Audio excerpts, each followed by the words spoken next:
Depuis le sauvetage d'Antoine, pour tous, j'étais un héros. Georget ne quittait plus le château, nous étions heureux. Seul, Antoine restait toujours aussi désagréable.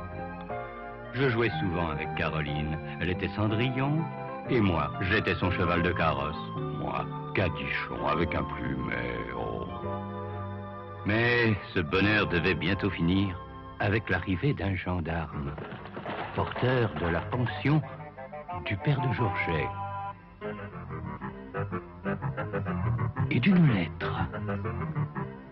Georget! Georget, viens vite! Papa revient! Il nous emmène vivre en ville! Nous partons! Papa! Nous partons! Et Cadichon? Eh oui, ça n'a pas traîné. Une poignée de main scella mon destin. Je partis désespéré. Je n'étais plus que le pauvre âne d'un marchand de cidre et pas sympathique du tout. Je découvris vite mon nouveau domaine et je ruminais ma peine malgré ce cochon. Quand tout à coup, arriva Gustave, le valet.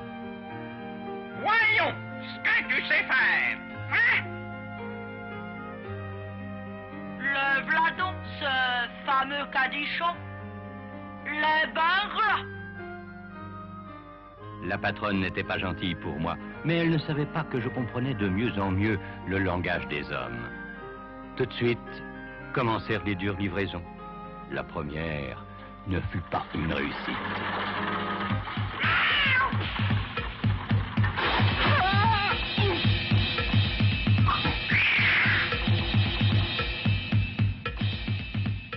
Je maudissais le bruit de cette porte. Il annonçait le départ, quel que soit le temps.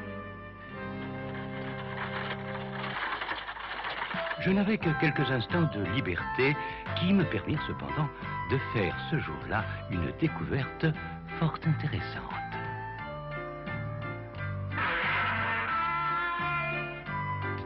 Patron! Vois pas le pourri, à cette heure! Ouais! Et si le bourri était là, mais bien caché pour échapper à la corvée, dans le trou découvert la veille entre deux rochers.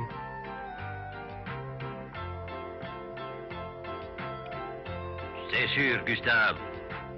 On nous l'a volé. A-t-elle donc le cheval? Et c'est le cheval qui est parti à ma place. Et moi, bien tranquillement, mais prudemment, je suis sorti de ma cachette pour faire savoir que j'étais bien là. Oh le bourri! Très bon sang.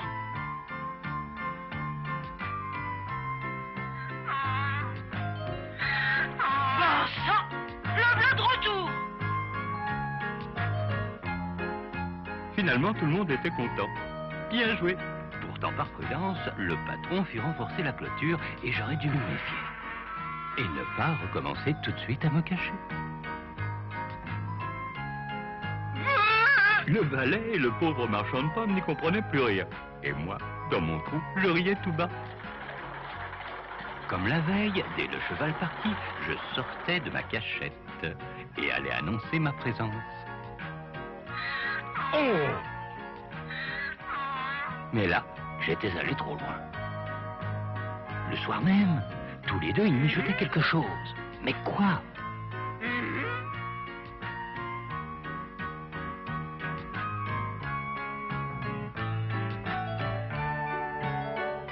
Le lendemain matin... Tiens, la porte. C'était pourtant pas le jour.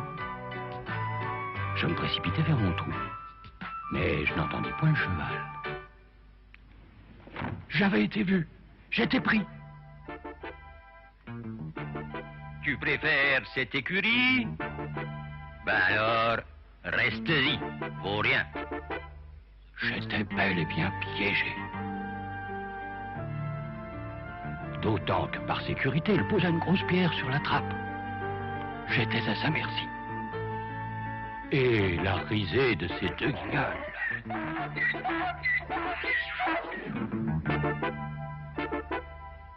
3 longs jours passèrent ainsi. Vous pensez si j'étais content de sortir? T'es trop malin pour nous, toi! m'attendais à des coups, et surprise, on m'a bien nourri. Le cheval, lui, il me faisait la tête. J'étais inquiet et triste. Jusqu'au jour où j'ai surpris la fin d'une conversation. Merci, monsieur. Il est pourtant si gentil. Cette voix, tout de suite je l'ai reconnue. C'était celle de... Cadichon! Ouh, Cadichon! Je ne m'étais pas trompé. C'était bien la voix de Charles. Hé, hé, hé. Alors je me suis précipité vers lui. Il m'a expliqué tout de suite comment il m'avait retrouvé.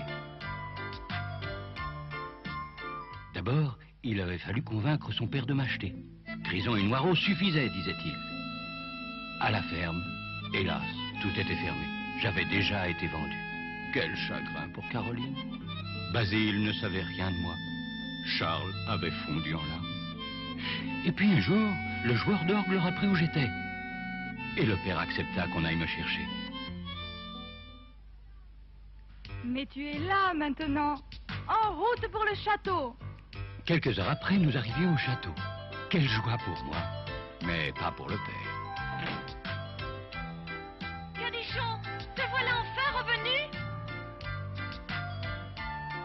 Antoine était là, toujours aussi farfelu, et déjà prêt à recommencer ses sottises, malgré Caroline. Voilà. Avec ça, on pourra tirer au sort.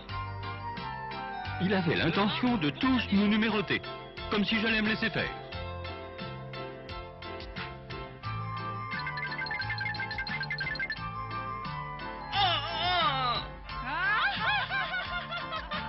L'expérience du pont ne lui avait pas suffi. Il fallait qu'il recommence. Ce crétin d'Antoine nous prenait pour des tableaux noirs. Ah. Pour Grison et moi, un coup de rein, et hop, tout était effacé. Mais pour Noireau, bien sûr, qui était moins malin, j'ai dû lui mordre la queue.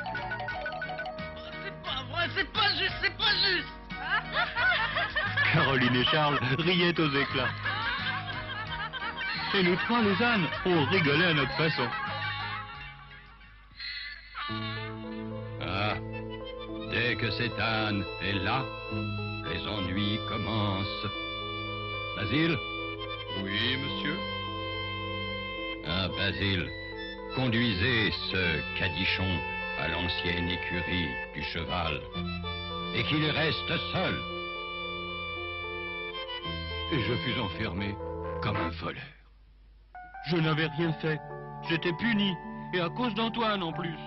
Alors écrasé de fatigue et de chagrin, je me suis endormi, sans prêter attention à ce petit lapin.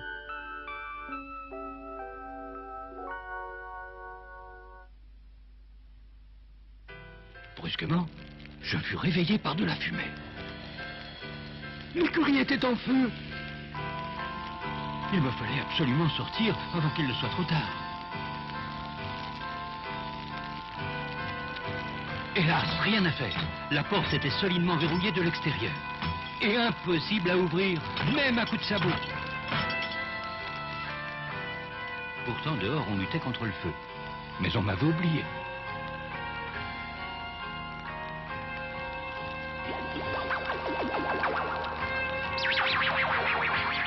J'étais condamné à brûler vif.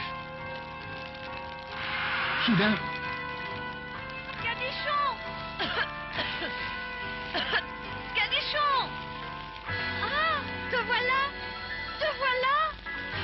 Caroline, la poutre!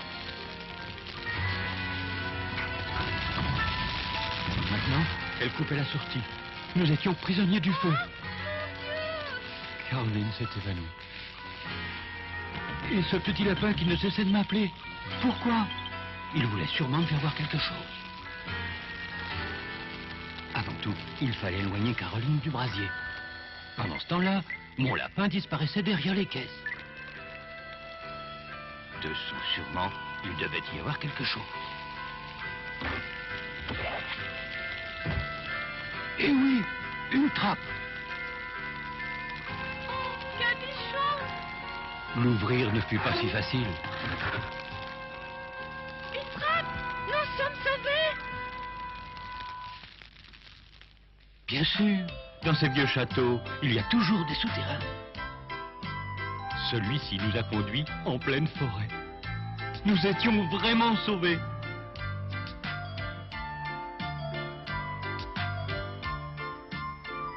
Merci, petit lapin. Il m'avait bien aidé, ce petit lapin, à sauver Caroline, elle qui n'avait pas hésité à risquer sa vie pour moi. Là-bas, le château continuait de brûler. Oh! Oh mon Dieu! Papa, maman, ils m'ont fait courir vers l'écurie.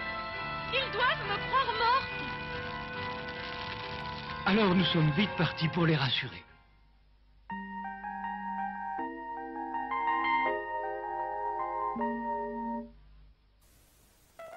C'est Cadichon qui m'a sauvé des flammes, disait Caroline.